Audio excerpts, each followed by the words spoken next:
এখানে আমি 4 পিস পাঙ্গাস মাছ ঘষে ভালোভাবে ধুয়ে নিয়েছি।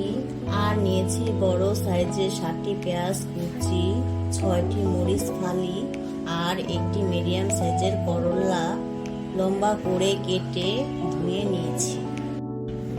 মাছের মধ্যে আমি একটু লবণ, একটু মরিচের গুঁড়ো আর একটু হলুদের গুঁড়ো দিয়ে আমি ভালোভাবে মাছটাকে মেখে নেব।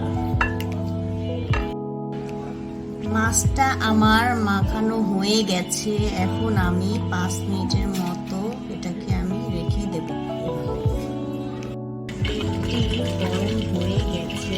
এখন আমি মশলা মাখানো মাছটি আস্তে করে গরম তেলে ছেড়ে দেব।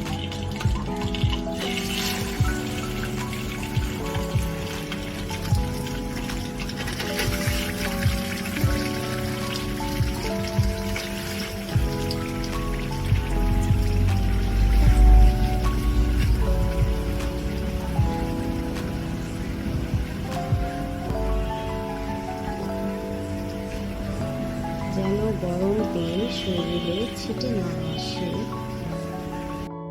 মাছের এপাশ হয়েছে। এখন আমি মাছটাকে উল্টিয়ে দেব।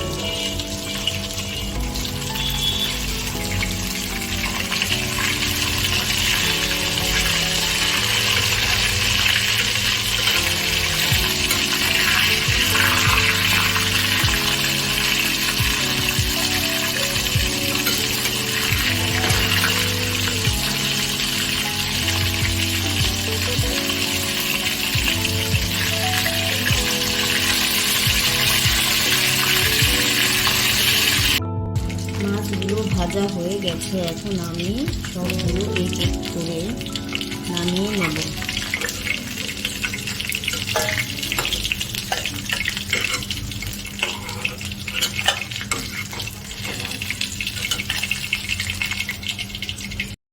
আমি একটি কড়াইতে ভাজা মাছের তেল ঢেলে দিয়েছি।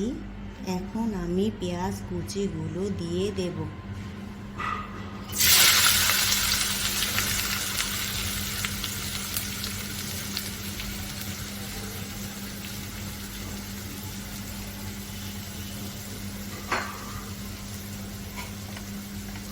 পেঁয়াজ কুচিগুলো আমি ভালোভাবে ভেজে নেব।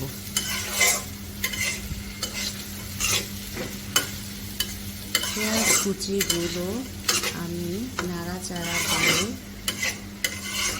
ভেজে নেব ভালোভাবে। পেঁয়াজটা আমার ভাজা হয়ে গেছে। এখন আমি এর মধ্যে আধা কাপ পানি ঢেলে দেব।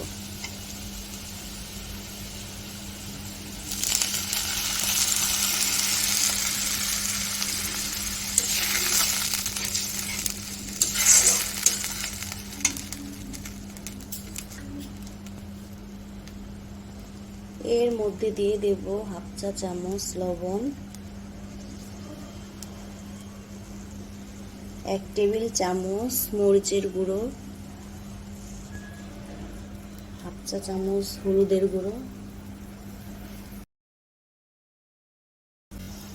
আধা চামচ আদা রসুন বাটা।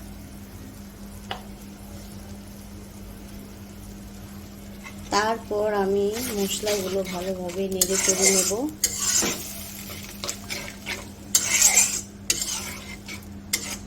নেড়ে চেড়ে হাই হিটে 5 মিনিট রেখে নাড়াচাড়া করব।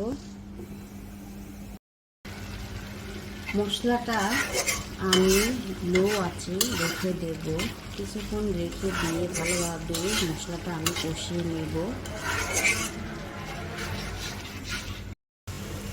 মশলাটা আমার কষানো হয়ে গেছে। এখন আমি এর মধ্যে কেটে রাখা করলাগুলো আমি দিয়ে দেব।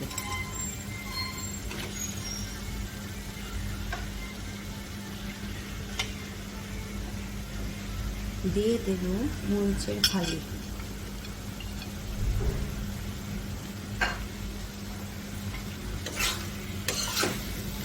এখন নাড়াচাড়া করে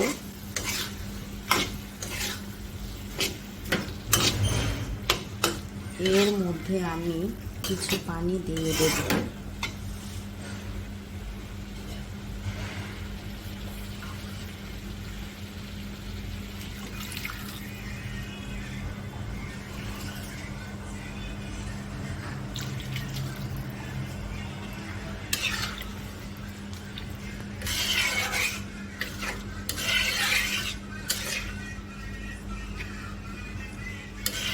অনেকটা বলক চলে আসলে তারপর দিয়ে দেবো ভেজে রাখা মাছগুলো। বলকটা উঠে এসেছে, এখন আমি এর মধ্যে ভাজা মাছগুলো দিয়ে দেব।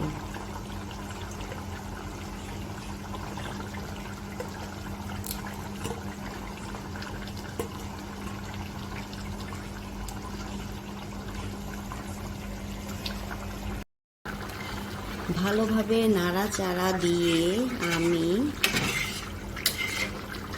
15 মিনিটের মতো হাই হিটে রান্না করব। আমি 15 মিনিট ঢাকনা ছাড়া রান্না করে নিয়েছি, কারণ করলাটা তিতা হয়ে যায়। 15 মিনিট রেখে দেওয়ার পর আমি কয়েকবার নাড়াচাড়া দিয়েছি, না হলে নিচে লেগে যাবে। 15 মিনিট হয়ে গেছে, এখন লো আঁচে রেখে নাড়াচাড়া দিয়ে চুলা বন্ধ করে নামিয়ে নেব।